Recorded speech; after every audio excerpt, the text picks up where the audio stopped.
My dear students, आज हम पढ़ेंगे लॉरेंज ट्रांसफॉर्मेशन। ये मेरे पास एक और क्वेरी आई थी कि सर ये टॉपिक हमें समझ में नहीं आया। ठीक है, लॉरेंज ट्रांसफॉर्मेशन।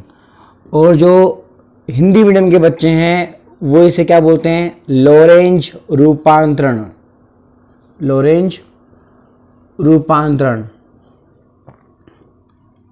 ठीक है, देखो बच्चों, ऐसा है, इस टॉपिक को पढ़ने से पहले आपको आइंस्टाइन की स्पेशल थ्योरी ऑफ रिलेटिविटी आनी चाहिए। ठीक है, हिंदी में क्या बोलते हैं?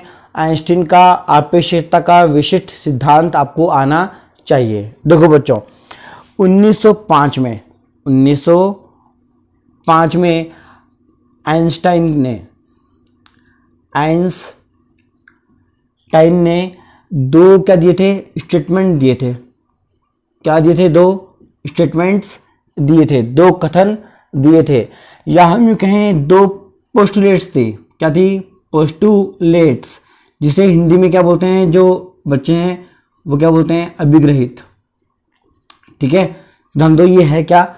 पहले हमें ये पढ़ना पड़ेगा, उसके बाद में आपको समझ में आएगा कि ये लॉरेंज रूपांतरण है क्या। ठीक है, देखो बच्चों, पहला स्टेटमेंट था आइंस्टाइन का कि जितने भी फिजिकल लॉज होते हैं वे सभी फ्रेम ऑफ रेफरेंस में क्या करते हैं? वैलिड होते हैं, चाहे वे फ्रेम ऑफ रेफरेंस मूव करें या फिर मूव ना करें। मतलब उनके बीच में रिलेटिव मोशन हो रहा हो या नहीं हो रहा हो। जैसे फिजिकल लॉज कुछ भी हो सकता है, conservation of energy, conservation of momentum, ठीक है, फ्रिक्शन, कुछ भी, कोई भी फिजिकल लॉ। तो देखिए, मैं लिख रहा हूं इसको ढंग से लैंग्वेज में। all the physical laws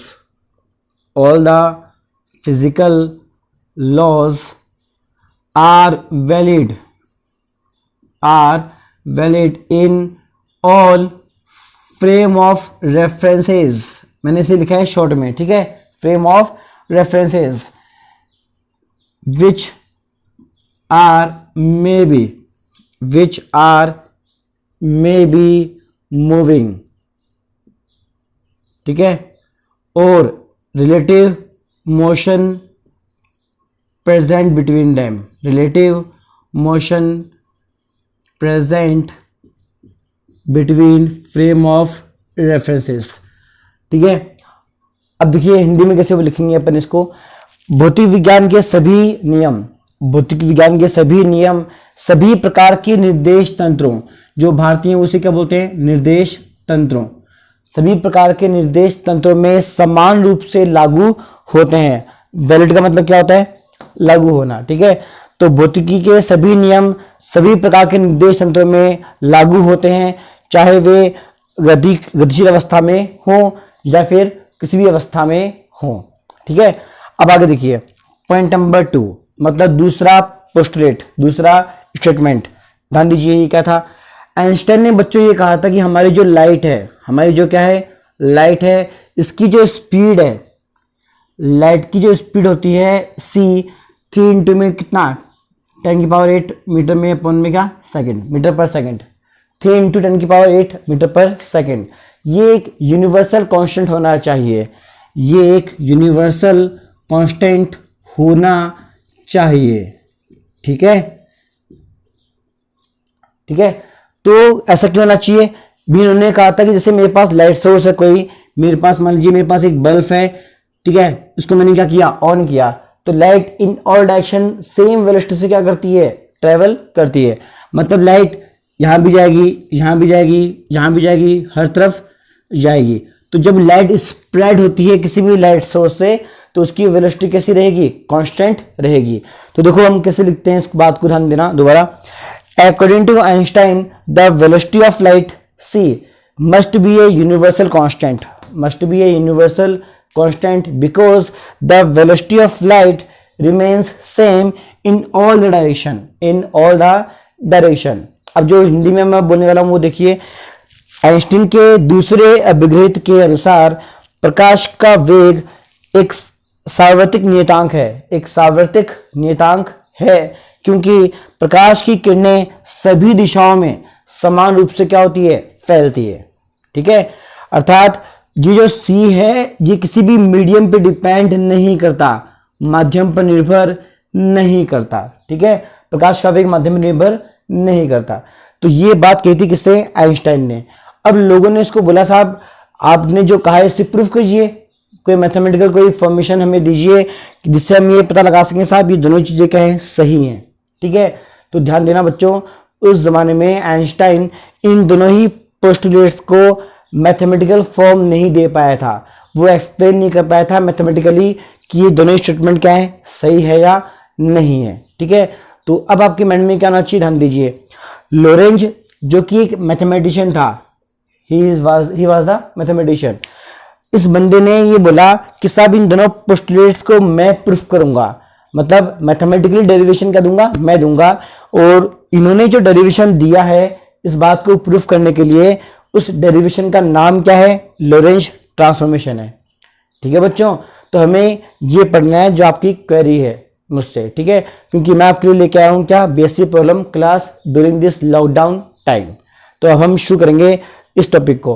तो मुझे लगता है कि आपको ये समझ में आ गया होगा कि ऐसा क्या हुआ था कि हमें पढ़ना पड़ रहा है, ठीक है। तो ये आइंस्टाइन की वजह से ही आपके कोर्स में नया सिलेबस, एक नया टॉपिक ऐड हो गया, ठीक है। तो आगे चलते हैं बच्चों लोरेंज ट्रांसफॉर्मेशन के लिए। अब देखो बच्चों हुआ क्या था एक्चुअली में, लोरेंज ट्रांसफॉर्मेशन, लोरेंज साहब जो थे हमारे, उन्होंने ये बोला कि साहब ये जो फर्स्ट पोस्टुलेट है, ये जो फर्स्ट क्या है, पोस्टुलेट है, ये तो नॉर्मल वे में इजी है कि जितने भी फिजिकल लॉज होते हैं वो सभी फ्रेम और रेफरेंस में क्या होते हैं, वैलिड होते हैं। जैसे मान लीजिए कोई एक्सीडेंट हुआ, अमेरिका में हो चाहे इंडिया में हो, ठीक है, अब टक्कर होगी, एक्सीडेंट होगा, उसमें conservation of momentum, conservation of energy, ऊर्जा का संरक्षण सिद्धांत और संवेग का संरक्षण सिद्धांत दोनों ही क्या होंगे, लागू होंगे, ठीक है। तो इस बात पे इस जो पॉइंट 1 है इसमें कोई खास बात नहीं है। लेकिन देखो बच्चों लोरेंज ने दिमाग लगाया किसके ऊपर, मेनली इस पॉइंट नंबर 2 पे। पॉइंट नंबर 2 का मतलब दूसरे पोस्टुलेट पे उसने क्या लगाया, दिमाग लगाया। उसने बात अपने मन में बिठा ली कि आइंस्टाइन साहब ने क्या कहा था कि लाइट की जो वेलोसिटी है वो सभी डायरेक्शन में क्या होती है, सेम रहती है, ठीक है। तो इसी बात से हम डेरिवेशन की स्टार्टिंग करेंगे, कहाँ पे, इस टॉपिक के अंदर, ठीक है, कि लाइट ट्रेवल करती है in the medium with same velocity and in all direction. Okay बच्चों, अब देखिए हम आगे बढ़ते हैं इस टॉपिक के अंदर। ये टॉपिक थोड़ा लेंथी है बच्चों, पर ध्यान देना बहुत आसान भी है, आपके कंसेप्ट अच्छे होंगे तो आराम से हो जाएगा ये, ठीक है। देखिए सबसे पहले लोरेंज ने क्या किया, ये माना कि मेरे पास सिस्टम एस है, मेरे पास निर्देश तंत्र क्या है, एस है, जिसमें मेरे पास एक त्रिविमीय ज्यामिति है एक्स वाई जेड की, और इस पॉइंट ओ पर यहाँ पे क्या रखा हुआ है, प्रकाश स्रोत, लाइट सोर्स रखा हुआ है बच्चों। जो इंग्लिश मीडियम के बच्चे हैं वो ध्यान दे, यहाँ पे क्या रखा हुआ था, लाइट सोर्स रखा हुआ था। ये इसने एज्यूम किया था किसने, लोरेंज ने। अब देखिए तो लोरेंज ने बोला कि मान लीजिए t बराबर 0 सेकंड पर, t बराबर 0 सेकंड पर इस मूल बिंदु O पर, इस ओरिजिन O पर जो लाइट सोर्स रखा हुआ है उसको हमने ऑन कर दिया। क्या कर दिया, ऑन कर दिया। और कुछ टाइम के बाद हमने देखा कि लाइटें जो हैं, जो प्रकाश किरणें हैं, वो सभी डायरेक्शन में क्या हो रही है, जा रही है। मतलब यहाँ भी जा रही है, यहाँ भी जा रही है, यहाँ भी जा रही है, यहाँ हर तरफ क्या कर रही है, जा रही है। इसको थोड़ा मिटा देता हूँ, ये थोड़ी आपको दिक्कत करेगी। आप बस ध्यान रखोगी ओरिजिन पे क्या रखा हुआ है, लाइट सोर्स रखा हुआ है। ये यहाँ भी जाएगी, यहाँ भी जाएगी और यहाँ भी जाएगी, ठीक है। तो अब देखो, तो हमने माना ये टी टाइम के बाद ये लाइटें यहाँ से कहाँ तक पहुंची, यहाँ तक पहुंची, तो उतना ही कहाँ पहुंचेगी, यहाँ पे। तो हमारे पास एक क्या बनेगा, एक गोला बन जाएगा, एक स्फीयर बन जाएगा। क्या बनेगा हमारे पास बच्चों, एक हमारे पास स्फीयर बन जाएगा, ठीक है।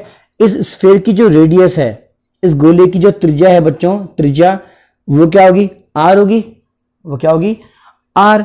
और आपको पता है लगातार लाइट ट्रेवल कर रही है, तो जो आर होगा वो क्या होगा, सी इंटू में टी। क्यों होगा, मैथमेटिक्स क्या बोलती है, distance equal to speed into में टाइम, दूरी बराबर 4 गुना समय, ठीक है। तो ये डिस्टेंस कितनी रहेगी, सी इंटू में टी, यहां से कहां तक, यहां तक। फिर उसने टाइम पीरियड को और बढ़ाया, मान लीजिए हमने टाइम पीरियड टी से और बढ़ा दिया, ठीक है। तो लाइटें मान लो कहां तक पहुंची, यहां तक, उसमें यहाँ तक, उसमें यहाँ तक, उसमें और आगे तक, यहाँ तक, ऐसे चलता रहेगा, यहाँ तक और यहाँ तक, ठीक है, ऐसे। चलता रहेगा। फिर हमारे पास एक और क्या बन जाएगा, गोला बन जाएगा। एक हमारे पास एक दोबारा क्या बनेगा, स्फीयर बनेगा। उसकी रेडियस अब कुछ बढ़ेगी, भी सिटी पहले थी अब सिटी थोड़ा रहेगी। तो हम ये मानते हैं, ध्यान देना बच्चों, कि जो फर्स्ट जो स्फीयर है, जो पहला गोला है, उसकी रेडियस हमने कितनी मान ली, r1, टाइम कितना मान लिया, t1। तो दूसरा जो स्फीयर हमारे पास बना है वह हमने क्या मान लिया, r2, यहां हमने क्या मान लिया, t2। ठीक है, तो अब देखो इसने क्या बोला बच्चों, ध्यान दो कि हमारे पास लगातार क्या बन रहे हैं, कॉन्सेंट्रिक स्फीयर्स बन रहे हैं। क्या बन रहे हैं, कॉन्सेंट्रिक स्फीयर्स बन रहे हैं। भारतीयों जो हिंदी मीडियम के बच्चे हैं वो ध्यान देना, संकेंद्रीय गोले बन रहे हैं हमारे पास। क्या बन रहे हैं, संकेंद्रीय गोले बन रहे हैं। तो इसने दिमाग लगाया, भी बंदा मैथ का था, ये मैथमेटिक्स थी बंदे के पास। तो इस बंदे ने बोला कि साहब 3D का जो पार्ट होता है मैथमेटिक्स में, उसमें हम क्या पढ़ते हैं, इक्वेशन ऑफ स्फीयर, गोले का समीकरण। ये आपने पढ़ा हुआ है बच्चों, ध्यान दो। x माइनस में x1 का whole square plus y minus y1 का whole square plus z minus z1 का होल स्क्वायर इक्वल टू में कितना, r स्क्वायर। जहाँ पे आपने पढ़ा था मैथमेटिक्स के अंदर कि x1 y1 z1 are the centre of the sphere. ये x1 y1 z1 क्या होते हैं, इस गोले क्या होती हैं, केंद्र के निर्देशांक होते हैं। तो अभी ये प्रकाश स्रोत जो है वो कहाँ रखा हुआ है, ओ पे रखा हुआ है। तो x1 भी 0, y1 भी 0, z1 भी 0। तो हमारे पास ध्यान दो बच्चों, फ्रेम ऑफ रेफरेंस एस में, किसमें, इन फ्रेम ऑफ रेफरेंस एस में हमारे पास क्या बनेगा, x का स्क्वायर, y का स्क्वायर, z का स्क्वायर इक्वल टू में, आपको पता है आर स्क्वायर कितना होगा, एक जनरल वे में c इंटू टी। ये तो हमने टाइम लिया है, t1 टाइम t2 टाइम, एक जनरल वे में क्या होगा, c इंटू टी होगा। तो क्या होगा, c स्क्वायर और t स्क्वायर। ठीक है, इसको हम फर्दर मॉडिफाइड हम जब करेंगे तो कितना आएगा, x square plus y square plus z square minus का सी स्क्वायर टी स्क्वायर बराबर कितना, 0। इक्वेशन नंबर क्या बन जाएगी, 1 बन जाएगी। ठीक है, अब आगे देखते हैं इन frame of reference H dash, in frame of reference H dash क्या हो जाएगा ये इक्वेशन, एच डैश का स्क्वायर, वाई डैश का स्क्वायर, जेड डैश का स्क्वायर माइनस का सी स्क्वायर टी डैश का इसका इक्वल टू में 0। अब आप बच्चों सोच रहे होंगे कि सर आपने ऐसा क्यों लिखा। देखो बच्चों, मैं आपको अभी भी कह रहा हूँ, फिर इसकी डेरिवेशंस को रटो मत, उसकी जो बेसिक थ्योरी है वो समझो। अभी हमने क्या कहा था, लोरेंज ने क्या करने की कोशिश की थी, आइंस्टाइन के पोस्टुलेट जो थे, जो कथन थे, उनको प्रूफ किया था, किसने, लोरेंज ने। तो जो पहला जो कथन था, जो पहला स्टेटमेंट था वो क्या था, all the physical laws are valid in all types of frame of reference. सभी फिजिकल लॉज सभी फ्रेम ऑफ रेफरेंस में क्या होते हैं, वैलिड रहते हैं। तो अगर लाइट का स्प्रेडनेस, लाइट अगर फैल रही है किसमें, फ्रेम ऑफ रेफरेंस एस में, तो वो किसमें फैलेगी, एच डैश में भी फैलनी चाहिए। ठीक है, तो हमने इस समीकरण को कहाँ लिखा, सिस्टम एच डैश में लिखा। तो देखिए एक्स पे डैश आया, वाई पे डैश आया, जेड पे डैश आया, टी पे डैश आया, पर सी पे डैश नहीं आया। क्यों नहीं आया बच्चों, ध्यान दो, क्योंकि पोस्टुलेट नंबर जो 2 थी वो क्या कहती, सी जो है वो क्या है, यूनिवर्सल कांस्टेंट है आइंस्टाइन के मुताबिक, तो सी पे डैश नहीं आ सकता, ध्यान देगा। तो आइंस्टाइन के मुताबिक सी को हमने क्या रखा, कांस्टेंट रखा। किसने रखा था एक्चुअली में, लोरेंज सर ने। ठीक है, तो मेरे पास 2 इक्वेशन बन गई। अब देखो बच्चों, क्या इक्वेशन नंबर 1 और इक्वेशन नंबर 2 बैलेंस है क्या, नहीं है। देखिए यहाँ पे डैश लगाओ, यहाँ पे डैश नहीं है, बैलेंस नहीं है। तो देखो हुआ क्या था उस जमाने में, लोरेंज ने अप्लाई किया किसको, theory of Galilean transformation, theory of Galilean transformation, Galilean रूपांतरण के सिद्धांत लगाए किसने, इसने, लोरेंज साहब ने। जिसने भी मेरा लास्ट वीडियो नहीं देखा है उनसे गुजारिश है कि वो पहले लास्ट वीडियो देखें, फिर कहाँ पे आए, यहाँ पे आए। मैं यहाँ पे लिखने जा रहा हूँ बाय गैलीलियन ट्रांसफॉर्मेशन, हिंदी में क्या बोलते हैं, गैलीलियन रूपांतरण से। हमें ये पता है बच्चों क्या होता है कि एक्स डैश बराबर कितना होता है हमारे पास, एक्स माइनस में वी टी, वाई डैश बराबर में कितना वाई, जेड डैश बराबर में कितना जेड। इन तीनों को हम जब उठाएंगे और हम क्या रखेंगे, यहाँ पे रखेंगे, तो हमारे पास क्या आंसर आएगा, ध्यान देना, एक्स माइनस में वी टी का whole square plus y square plus z square, देखिए ठीक है, और माइनस का सी स्क्वायर और टी डैश का स्क्वायर इक्वल टू में कितना, 0। इसको एक्सपेंड करोगे तो कितना आएगा, x square plus v square plus t square minus का 2x v t plus y square plus z square minus का c square t square equal to में कितना 0। तो देखो बच्चों ये जो इक्वेशन नंबर हमारे पास कितनी आई, 3rd आई। क्या ये इक्विवेलेंट है क्या किसके, फर्स्ट के इक्विवेलेंट है क्या, नहीं है। देखिए एक्स स्क्वायर आ रहा है, वाई स्क्वायर जेड स्क्वायर आ रहा है, ये टर्म भी आ रही है, पर देखो ये टर्म हमारे पास क्या है, एक्स्ट्रा टर्म आ रही है। ये टर्म हमारे पास कैसी आ रही है, एक्स्ट्रा आ रही है।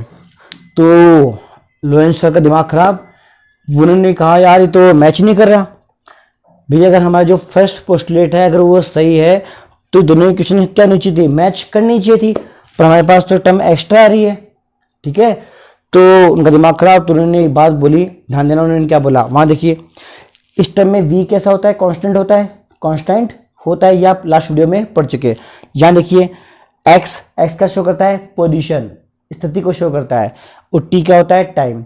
तो ध्यान देना बच्चों, लोरेंज ने कहा था कि एक्स और टी, एक्स कोमा टी एक ही टर्म में आ रहे हैं, एक ही पद में आ रहे हैं।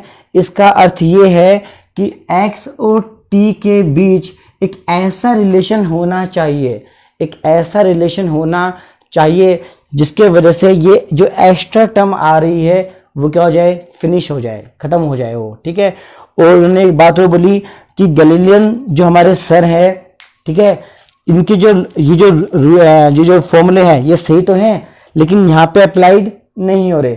इसका मतलब क्या है, गैलीलियन ट्रांसफॉर्मेशन तभी वैलिड होता है जब वेलोसिटी ऑफ लाइट बहुत कम हो, किससे, सॉरी वेलोसिटी ऑफ पार्टिकल क्या हो, बहुत कम हो, किससे, सी से। वे सभी टॉपिक जिनके अंदर हम लाइट की बात करेंगे उन सभी टॉपिक के अंदर गैलीलियन ट्रांसफॉर्मेशन लागू नहीं होता। अब इसे कैसे बोलेंगे, ध्यान देना इंग्लिश के अंदर, the Galilean transformation is not valid for the velocity of light. Galilean रूपांतरण समीकरण प्रकाश के वेग के लिए लागू नहीं होते, because this equation is not similar to the question number 1। तो अब लोगों ने बोला ठीक है साहब, हमने मान लिया, आपने बोल दिया कि भाई हमारे जो गैलीलियन साहब है वो झूठ बोल रहे हैं, फिर इनका ये फॉर्मूला रॉन्ग आ रहा है। ठीक है, कोई बात नहीं, तो आप बताइए क्या सोल्यूशन है। तो लोरेंज साहब ने क्या किया, इन्होंने बहुत ज़्यादा स्टडी करी किसकी, गैलीलियन सर के दी गई थ्योरी की। उन्होंने पाया कि गैलीलियन सर का हर एक फॉर्मूला कैसा है, लीनियर फॉर्मूला है, एक रेखिक फॉर्मूला है। क्या है, एक रेखिक फॉर्मूला है। ठीक है, तो उन्होंने बोला कि साहब मैं कुछ इक्वेशंस एज्यूम करूंगा, कुछ मैं इक्वेशंस क्या करूंगा, एज्यूम करूंगा, जो कि इसके लिए क्या होगी, वैलिड हो जाएगी। तो ध्यान देना उन्होंने क्या माना, उन्होंने कंसिडर किया था एक्स डैश बराबर alpha x plus beta t, y dash बराबर वाई, जेड डैश बराबर कितना, जेड। देखिए उन्होंने देखो थोड़ा सा मॉडिफिकेशन देखो कैसे किया, ऐसा किया। ठीक है, अब देखिए उन्होंने कहा साहब गैलीलियन सर ने टाइम के लिए कहीं बात नहीं करी, यहाँ पे टी डैश की कहीं इन्होंने बात नहीं करी, तो टी डैश के लिए मैं एक अलग से सिंबल ले रहा हूँ। क्या ले रहा हूँ, एक सिंबल ले रहा हूँ। उन्होंने यहाँ पे लिया डेल एक्स प्लस में कितना, गामा टी, कितना, गामा टी। तो भूल मत जाना बच्चों, ये जो हमारे पास 4 इक्वेशन है किसने एज्यूम की थी, लोरेंज सर ने एज्यूम की थी after the study of the theory of the Galilean. ठीक है, अब देखो, अब मैं इसको मिटा रहा हूं, आप वीडियो को पॉज करके इनको पक्का लिख लेना आपके नोट्स के अंदर, बहुत ही इंपॉर्टेंट कंसेप्ट है। ठीक है, अब देखिए अब क्या हुआ, ध्यान देना,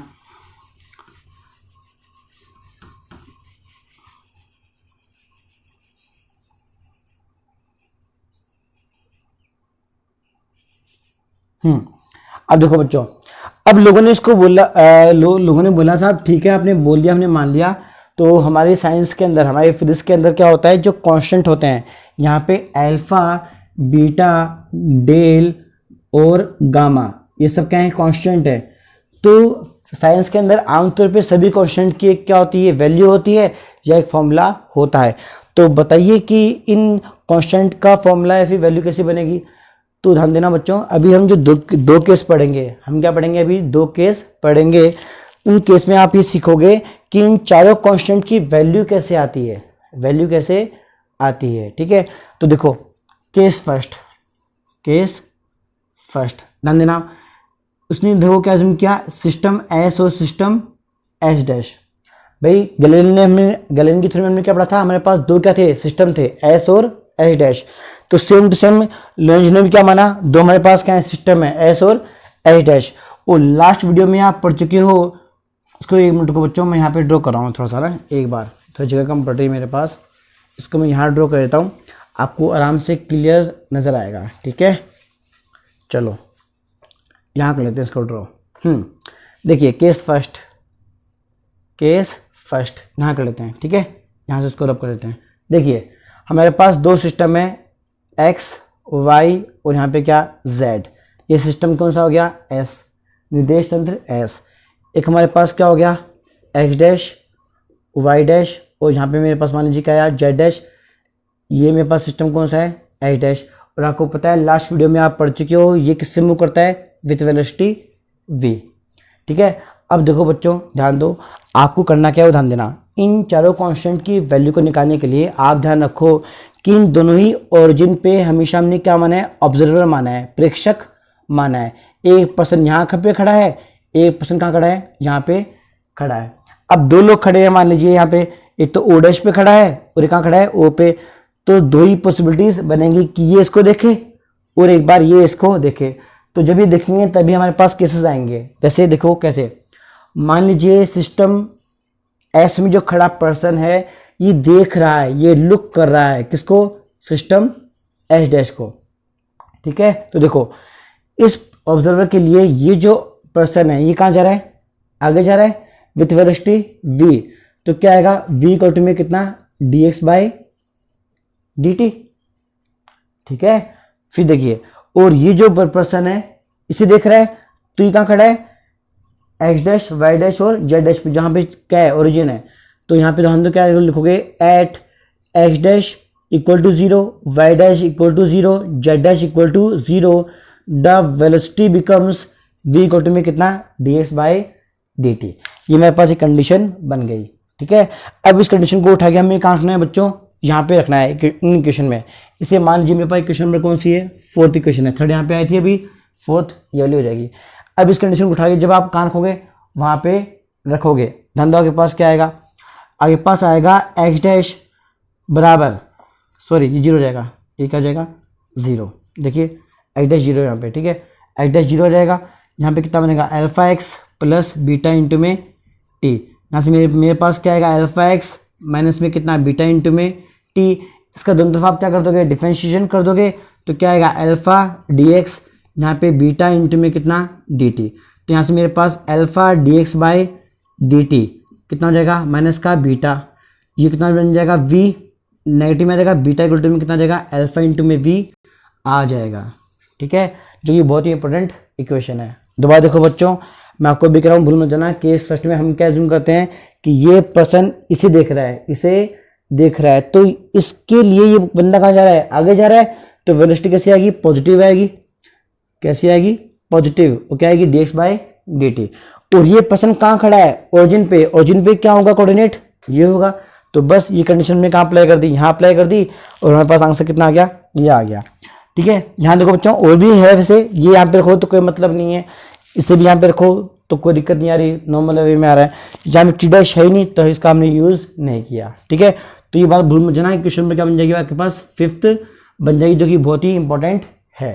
ठीक है, अब देखो तो बीटा इक्वल टू में माइनस का अल्फा वी जो आपके पास आया है, ये बहुत ही मेन इंपॉर्टेंट फॉर्मूला है। आगे देखिए केस 2 की बात करते हैं। अब केस 2 की, यहाँ तक ये टॉपिक पूरा हो चुका है ना। अब आगे देखिए, अब हम क्या करेंगे, हम क्या अज्यूम करेंगे, अब ये पर्सन किसको देखेगा, इसको देखेगा। मतलब इस बार एच डैश का पर्सन किसको लुक करेगा, एस को। तो देखो ये पर्सन खुद आगे जा रहा है, खुद आगे जा रहा है, पर इसे क्या लगेगा कि ये पर्सन कहाँ जा रहा है, पीछे जा रहा है, पीछे जा रहा है। तो इसके लिए वेलोसिटी कैसी होगी, along the minus x direction, along the minus x direction होगी, नहीं होगी। तो जो वेलोसिटी है वो कैसी आएगी, इस बार नेगेटिव आएगी। क्या आएगी, नेगेटिव। और क्या बन जाएगा, dx dash by dt dash. और ये पर्सन इसे देख रहा है, और ये कहाँ है, ओरिजिन पे है। यहाँ पे क्या होगा, x बराबर 0, y बराबर 0, z बराबर 0। तो हम क्या लिखेंगे, ध्यान दो, at x equal to 0 equal to y equal to 0 equal to the velocity becomes negative, the velocity becomes negative. ठीक है, तो सेम जो कंडीशन है बच्चों वो उठाइए, आप क्या रखोगे, यहाँ पे रखोगे। ठीक है, भूल मत जाना इस बात को। अब देखो एक्स मेरे पास कितना आया, 0 आया, तो मेरे पास यहाँ पे कितना बनेगा, एक्स डैश बराबर कितना बनेगा, बीटा इंटू में टी बन जाएगा।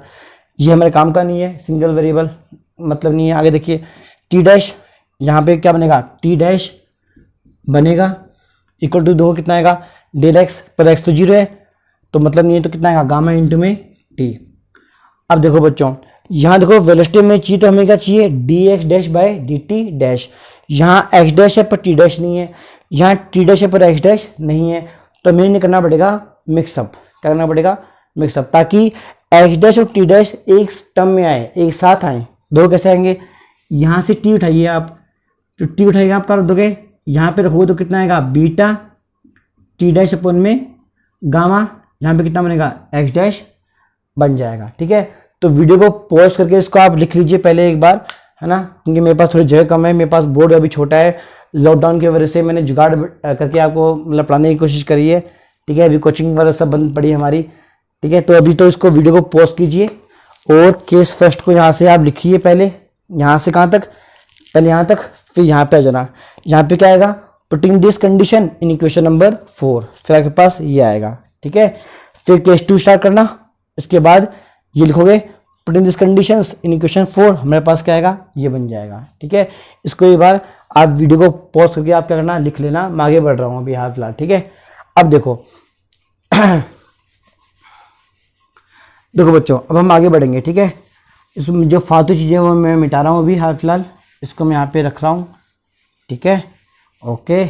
अब देखो, अब इस टर्म का हम क्या करेंगे, डिफरेंशिएशन करेंगे। कितना आएगा, ध्यान देना, d x dash equal to में बीटा अपोन में गामा डी टी का डैश। ये डी एक्स डैश और अपन में यहाँ पे क्या डी टी डैश आएगा, तो क्या बनेगा, बीटा अपोन में गामा बन जाएगा। ठीक है, और या को पता है क्या बनेगा, माइनस का वी बनेगा, तो कितना आएगा, बीटा ये अपन में कितना बन जाएगा, गामा। तो बीटा हमारे पास कितना आ जाएगा बच्चों, माइनस का वी इंटू में कितना, गामा। ठीक है, तो आप भूल मत जाना, ये हमारे पास बहुत ही इंपॉर्टेंट कंसेप्ट है। ठीक है, तो आगे बढ़ते हैं। इन दोनों इक्वेशंस का हम यूज़ कहाँ करेंगे, अब इन इक्वेशन नंबर 4 में करेंगे। अब जरा गौर से देखो बच्चों, बीटा आपके पास कितना आया, माइनस का अल्फा इंटू वी। इस इक्वेशन को यूज़ करके आप जब यहाँ पे आप यूज़ में लोगे तो ध्यान दो कितना आएगा, अल्फा एक्स माइनस का अल्फा वी इंटू में कितना टी। तो अल्फा कॉमन आएगा तो क्या बनेगा, एक्स माइनस में कितना, वी टी, एक्स माइनस में कितना, वी टी। ठीक है, ये बहुत ही इंपॉर्टेंट चीज़ है, भूल मत जाना भाई। एक्स डैश कितना आ जाएगा, अल्फा इंटू में एक्स माइनस वी टी, और वाई डैश में कोई चेंज नहीं होगा, जेड डैश में कोई चेंज नहीं होगा। ठीक है, अब देखो बच्चा क्या, डेल एक्स यहाँ पे क्या है, गामा, तो इनमें कभी कोई चेंज नहीं हो रहा हमारे पास, अभी ऐसे चलेगा। ठीक है, हाँ इसमें देखो आप एक चीज़ अच्छी कर सकते हो। देखो बच्चों, इस फॉर्मूले में अगर बीटा हमारे पास कितना आया था थोड़ी पहले, माइनस का अल्फा वी, इसे उठा के हम कहाँ रखेंगे, मान लीजिए यहाँ पे रखेंगे, तो क्या आएगा, माइनस का अल्फा वी इक्वल टू में कितना, माइनस का वी इंटू में गामा। तो आप देखिए वी से वी क्या हुआ, कैंसिल आउट, नेगेटिव से नेगेटिव भी क्या हुआ, कैंसिल आउट, अल्फा कितना आ जाएगा, गामा के बराबर आ जाएगा। तो आप ऐसा मान सकते हो बच्चों कि इस इक्वेशन का यूज़ हम जब यहाँ पे करेंगे तो अल्फा आएगा, यहाँ पे क्या आएगा, अल्फा, तो कितना आ जाएगा, del x plus alpha into में टी। ठीक है, तो बच्चों वीडियो को पॉज करके सेकंड केस के बाद यहाँ आने के बाद आप क्या लिखोगे, ध्यान देना, putting the expression of beta equal to minus alpha v and alpha equal to gamma in the equations number 4 we get modified equation of Lorentz transformation. ठीक है, तो बच्चों ध्यान देना, मैं यहाँ पे लिख रहा हूँ इन इक्वेशंस को, जो कि हमारे लिए बहुत ही इंपॉर्टेंट है। ठीक है, तो लॉरेंज ट्रांसफॉर्मेशन ने एक बहुत बड़ा योगदान दिया था इस बारे में। अल्फा हमारे पास कितना आया, एक्स माइनस में वी टी, वाई डैश कितना आया, वाई, जेड डैश कितना आया, जेड, टी डैश कितना आया, डेल एक्स प्लस में कितना, अल्फा टी, ठीक है, तो ये हमारे पास 4 इक्वेशंस हमारे पास किसकी आई, लॉरेंज ट्रांसफॉर्मेशन की आ गई। अब देखो बच्चों, करना क्या होता है, ये जो x dash y dash z dash t dash है, these are the solution of equation number 2। जैसे आप मैथमेटिक्स में पढ़ते हो कि equation of parabola, equation of line, equation of circle के जो सॉल्यूशन होते हैं वो जो उसके रूट्स बनते हैं वो उसको सेटिस्फाई करते हैं। तो ये इसे सेटिस्फाई करेंगे, क्या करेंगे, सेटिस्फाई करेंगे। तो जब इन वैल्यूज़ को उठा के आप इक्वेशन नंबर कहाँ रखोगे, 2 में रखोगे, फिर कोफिशिएंट को कंपेयर करोगे तो आपके पास अल्फा की बच्चों वैल्यू आएगी। वो वैल्यू बहुत ही इंपॉर्टेंट है, कितनी आएगी, 1 माइनस का वी स्क्वायर अपॉन में सी स्क्वायर। ठीक है, तो भूल मत जाना, ये अल्फा की वैल्यू बहुत ज़्यादा इंपॉर्टेंट है। आगे हमारे टॉपिक जो होते हैं लेंथ कॉन्ट्रैक्शन, टाइम डिलेशन, उसमें अल्फा का वैल्यू हमारे पास काम में आता है। ठीक है, मैं भी आगे इसलिए नहीं जा रहा हूँ क्योंकि अभी वीडियो भी बहुत बड़ा बन जाएगा, क्योंकि हमारे पास ये डाउट क्लास है वैसे भी। तो मेरा मकसद था कि आपको प्रोसीजर को समझाना था मुझे, तब वो काम क्या है ध्यान देना। इसके बाद इन वैल्यूज़ को उठाई कर रखोगे, इस इक्वेशन में रखोगे। फिर इक्वेशन नंबर 2 और 1 में जो कोफिशिएंट है किसके, एक्स के, वाई के, जेड के और टी के, इन्हें क्या करोगे, कंपेयर करोगे। क्या करोगे, कंपेयर। तो कंपेयर करने से हमारे पास जो 2 इक्वेशन बनेंगे उनका आंसर क्या आएगा, अल्फा इक्वल टू में 1/1 माइनस का वी स्क्वायर अपॉन में सी स्क्वायर। एक और आएगा, यहाँ जो डेल होता है बच्चों, डेल हमारे पास आएगा माइनस का वी अपॉन में सी का स्क्वायर। ठीक है, तो वो तो कोई बड़ी बात नहीं है। तो मेन हमारे पास फॉर्मूला किसका होता है, अल्फा का फॉर्मूला बनता है। तो इस तरीके से हमने आज सीखा लॉरेंज ट्रांसफॉर्मेशन। नेक्स्ट वीडियो मेरे पास आएगा नॉर्टन थ्योरम का, ठीक है, और उसका थेवेनिन थ्योरम का, जो मेरे पास क्वेरी आई है, जब मेरे पास प्रॉब्लम क्लास के लिए टॉपिक्स आए हैं। ठीक है, तो इसी तरीके से आप मुझे व्हाट्सअप करते रहिए, अपनी प्रॉब्लम्स मुझसे शेयर करते रहिए। आपके जो भी डाउट्स हो वो सब मैं क्लियर करूँगा। ठीक है, मिलते हैं नेक्स्ट वीडियो में। अगर ये वीडियो आपको पसंद आए तो प्लीज़ लाइक और शेयर जरूर कीजिएगा। ठीक है, बाय बाय।